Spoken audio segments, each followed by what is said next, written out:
The new Asus VivoBook S14 is designed keeping portability in mind, much like the Acer Swift 5 that we recently reviewed. Now, in addition to the stylish looks and the Intel 8th Gen CPUs on board, it's also pretty aggressively priced.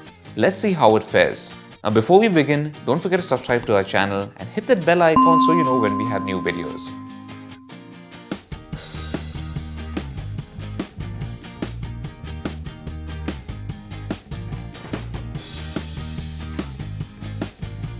The soft gold trim on the model we have with us looks really good, and the lid offers good protection for the display. It also has this spun metal finish, which Asus have been using for a while on its products. It doesn't attract fingerprints and is fairly resistant to scratches too. The lid of the laptop doesn't bend all the way back, and it doesn't have touch support either, but you do get a full HD resolution IPS panel with an anti-glare finish. This helps get rid of most of the reflection issues, and we found the brightness levels to be quite adequate. We also like the slim bezels on the sides of the display, which has allowed Asus to fit a 14-inch screen in a chassis typically designed for 13-inch laptops. However, the hinge doesn't have very good torsion, causing the display to wobble easily. This could be a problem when using the laptop in a moving vehicle.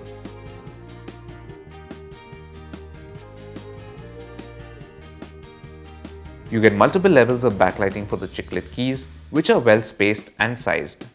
The key travel is also pretty good. However, there's quite a bit of flex which makes an annoying sound when you type. In fact, even the palm rest area flexes when you apply slight pressure due to the plastic build.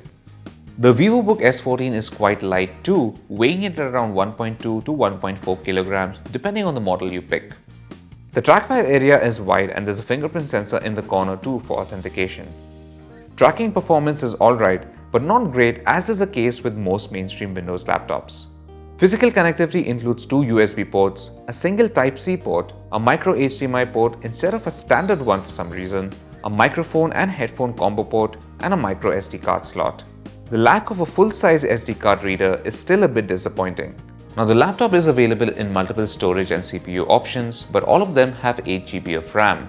Now, the base model is equipped with a Core i3-7100U CPU, which we don't particularly recommend.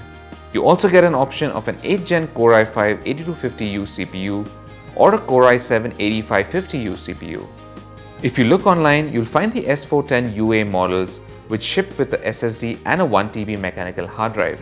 The one we have here is the S406U model, which only has an SSD and is only available through offline channels.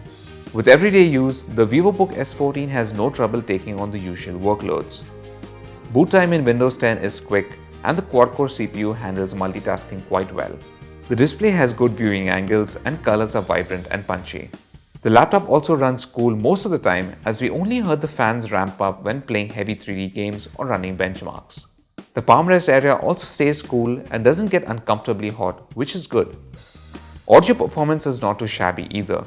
The stereo speakers placed underneath on either side of the laptop have a warm sonic signature. There isn't too much bass, but vocals and highs sound crisp. Videos look good too, thanks to the IPS panel.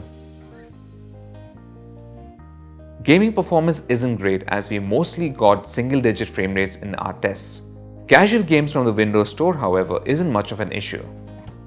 Battery life is slightly better than what the Acer Swift 5 delivered.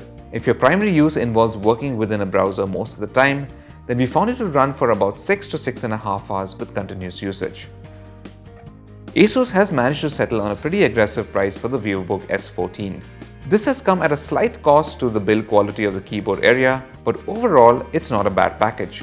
We'd recommend springing for the S14 UA model at 72,990 rupees, which gets you a Core i7 8th Gen CPU and a 1TB hard drive in addition to a 256GB SSD. If lightness is what you're after, then the Acer Swift 5 is your best bet, although this does come at a slight premium. You can also get the Apple MacBook Air that does offer rugged dependability. However, when you look at the price to performance ratio, then the Asus VivoBook S14 has the edge over the other two. So thanks for watching our review, and for all things tech, log on to gadgets360.com.